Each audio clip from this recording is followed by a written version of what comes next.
datang di YouTube channel aku. This is my first video, dan di videoku kali ini aku akan ngebahas seputar perdagangan internasional. Pasti teman-teman udah nggak asing lagi dong sama yang namanya perdagangan internasional. Nah, apa sih yang terpikir di benak teman-teman ketika ngedenger nama perdagangan internasional? Pasti yang terpikir di kita pertama kali adalah perdagangan yang dilakukan oleh satu negara dengan negara yang lainnya. Tapi, teman-teman tahu nggak sih kalau perdagangan internasional itu punya banyak banget macamnya? Dan apa saja sih tujuan dari perdagangan internasional? So, keep watching on my video. Don't forget to like and comment. And let's check it out!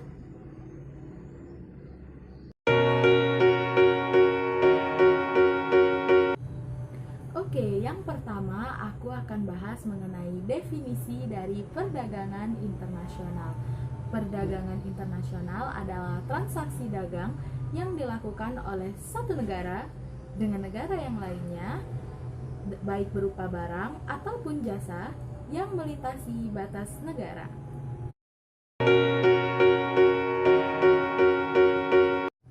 Oke, yang kedua, aku akan bahas mengenai bentuk-bentuk perdagangan internasional.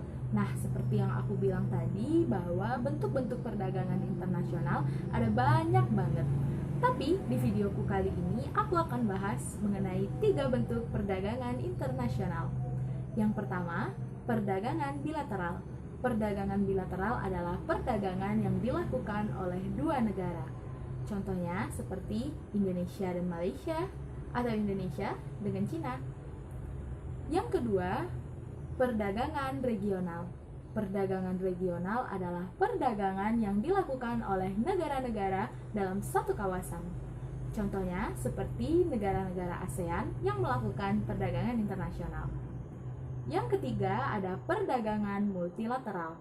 Sesuai namanya, multi artinya banyak, maka perdagangan multilateral artinya adalah perdagangan internasional yang dilakukan oleh banyak negara tanpa batasan kawasan geografis. Contohnya seperti perdagangan internasional yang dilakukan oleh negara-negara PBB.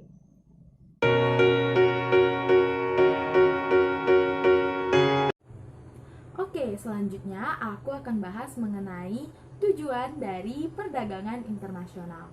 Tujuan pertama dari perdagangan internasional yakni meningkatkan devisa negara. Dengan dilakukannya ekspor dari suatu negara ke negara lain, maka akan menambah pendapatan atau devisa negara.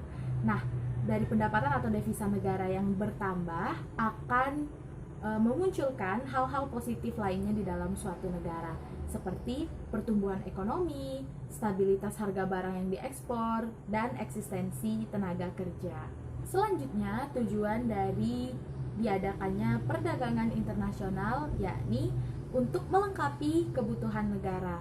Setiap negara pasti memiliki keterbatasan sumber daya alam sehingga tidak mampu memenuhi kebutuhannya sendiri. Maka, perdagangan internasional dilakukan untuk melengkapi kebutuhan dalam suatu negara tersebut. Yang ketiga adalah mendapatkan keuntungan eksternal maupun internal. Adanya perdagangan internasional membantu perekonomian negara. Selain itu, dampak dari faktor eksternalnya adalah hubungan baik yang terjalin antara satu negara dengan negara lainnya melalui perdagangan internasional. Tujuan berikutnya dari diadakannya perdagangan internasional adalah untuk memperluas pasar. Tentunya dengan adanya perdagangan internasional, maka pasar ekonomi suatu negara akan semakin luas cakupannya dan pastinya akan menambah pendapatan atau devisa negara. Yang kelima, teknologi modern yang ditransfer. Teknologi modern maka terdapat inovasi dan kreasi yang dapat meningkatkan kreativitas dari kinerja masyarakat. Dengan demikian, kinerja manusia akan dipermudah dengan teknologi untuk dapat memproduksi barang.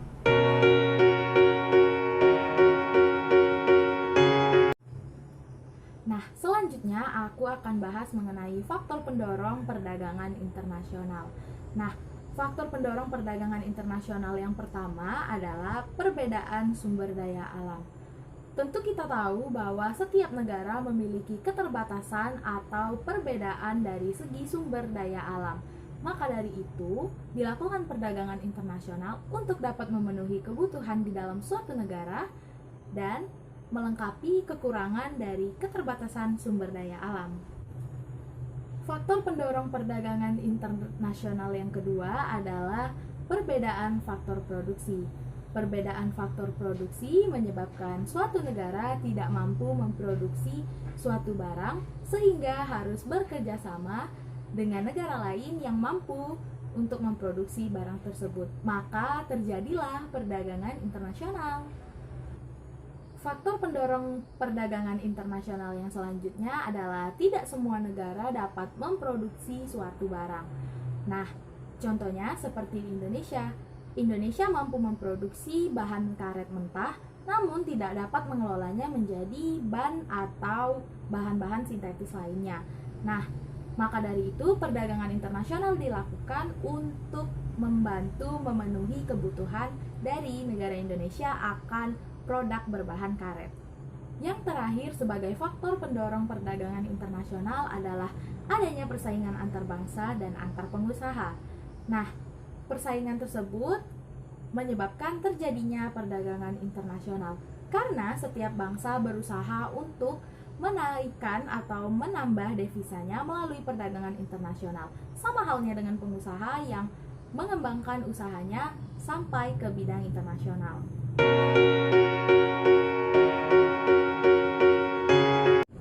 Yang terakhir aku akan bahas mengenai faktor penghambat perdagangan internasional.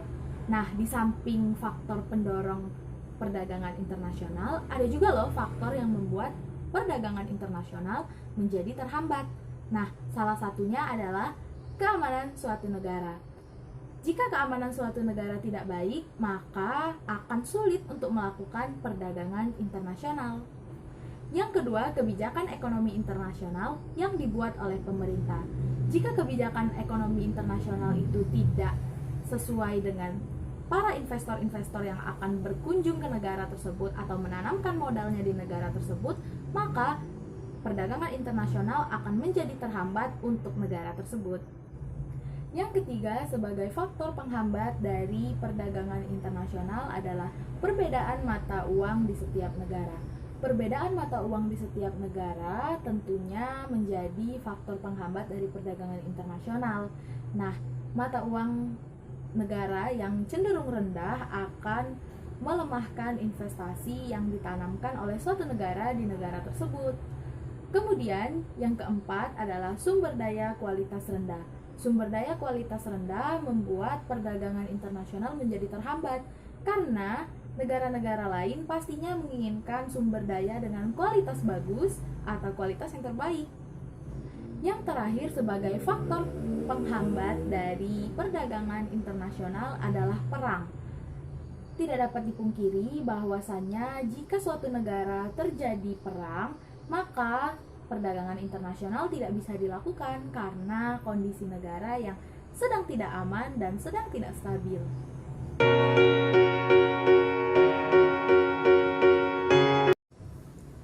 Oke, itu dia tadi video seputar perdagangan internasional dari aku. Semoga kalian suka dan semoga bermanfaat untuk kalian dan semoga menambah nilai tugas aku.